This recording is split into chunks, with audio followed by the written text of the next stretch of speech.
अस्सलाम वालेकुम। दुनिया भर के उन सब मुसलमानों के लिए बहुत बड़ी खुशखबरी सामने आई है जो ये चाहते थे कि ईरान, सऊदी अरब और तुर्की के जितने भी आपस के ताल्लुकात हैं वो ख़त्म हो और ये तीनों ममालिक मिल बैठें और दुनिया के जो मुसलमान हैं उनकी ना सिर्फ नुमाइंदगी करें बल्कि मिलकर दूसरे इस्लामी ममालिक को भी अपने साथ मिलाएं और अपने तमाम इख्तलाफात ख़त्म कर दें। अल्हम्दुलिल्लाह उन तमाम मुसलमानों की ये दुआएं पूरी होती अब नज़र आ रही है। अब हुआ क्या है, कौन सी डेवलपमेंट हुई है, वो मैं डेवलपमेंट आपको बताता हूँ और उसके बाद मैं आपको बताऊँगा कि किस तरह आने वाला वक्त जो है मुसलमानों के लिए, पूरी दुनिया के मुसलमानों के लिए बहुत अच्छा होने जा रहा है। तुर्की का अरूज, नाज़रीन आप जानती हैं कि इस नहज पर पहुंच चुका है कि तुर्की के जो सिर्फ ड्रोन्स हैं जिन्होंने आर्मीनिया को बदतरीन शिकस्त दो चार किया, इन ड्रोन्स की ही वजह से तुर्की में तुर्की के ड्रोन्स हैं दुनिया भर में उनकी मांग में ना सिर्फ इजाफा हो बल्कि सऊदी अरब जो तुर्की का बहुत बड़ा दुश्मन माना जाता था, यानी कि तुर्की और सऊदी अरब, क्योंकि तुर्की चाहता है कि वो सल्तनत उस्मानिया बढ़ाए और उसके अंदर सऊदी अरब आएगा, तो सऊदी अरब को बड़ी परेशानी थी और सऊदी अरब अमेरिका के साथ हाथ मिलाने पर मजबूर था क्योंकि वो ये देख रहे थे कि आने वाला वक्त जो है तुर्की आने वाले वक्त में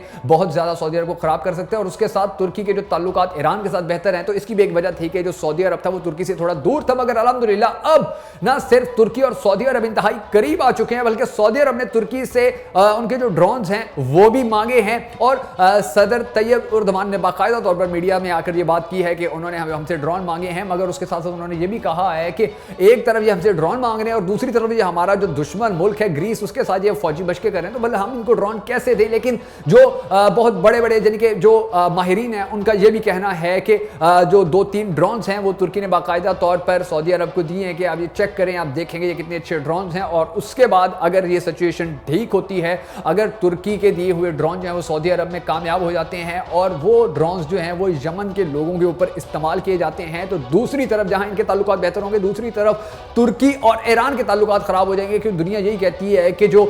यमन के जो हौसी हैं उनको ईरान सपोर्ट कर रहे हैं, तो यकीनी तौर पर ईरान भी जब सामने आएगा तो फिर तुर्की उनको ये कहेगा कि या तो आप हमारे ड्रोन लेके सऊदी अरब के ऊपर अटैक शुरू कर दो क्योंकि सऊदी अरब यही कर रहा है, या फिर आप दोनों ममालिक कितने पिछले अरसे से कई सालों से जो आप लड़ रहे हो अपनी जंग खत्म करो, आप अपने आपस में अमन करो, आपस में जो इख्तलाफात है वो खत्म करो और हमारे साथ मिलकर दुनिया के जो दूसरे इस्लामी ममालिक हैं, पाकिस्तान है और दूसरे ममालिक हैं, उनके साथ मिलकर हम इकट्ठे हो जाते हैं, मुत्तहिद हो जाते हैं, फसाद और झगड़े खत्म कर देते हैं। तो अगर ऐसा हो जाता है तो नाज़रीन आप यकीन जानिए कि जो सऊदी अरब को ईरान से दूर करने की जितनी भी अमरीकी और यहूदियों की साजिशें थी वो ना सिर्फ नाकाम हो जाएंगी बल्कि पाकिस्तान समेत जितने भी इस्लामी ममालिक हैं वो मुत्तहिद हो जाएंगे और उनके मुत्तहिद होने के बाद इंशाअल्लाह जितनी भी यहूदो कफार की इस्लाम को नुकसान पहुंचाने की साजिशें हैं वो सब ना सिर्फ नाकाम होना शुरू हो जाएंगी बल्कि पाकिस्तान और दुनिया भर के जो ममालिक हैं जब वो मुत्तहिद होंगे, मुसलमान हुक्मरान मुत्तहिद होंगे, तो इसके साथ इसका सबसे बड़ा फायदा ये होगा कि मुसलमानों के जो बहरान है, जो मुसलमान परेशानियों का शिकार हैं, जो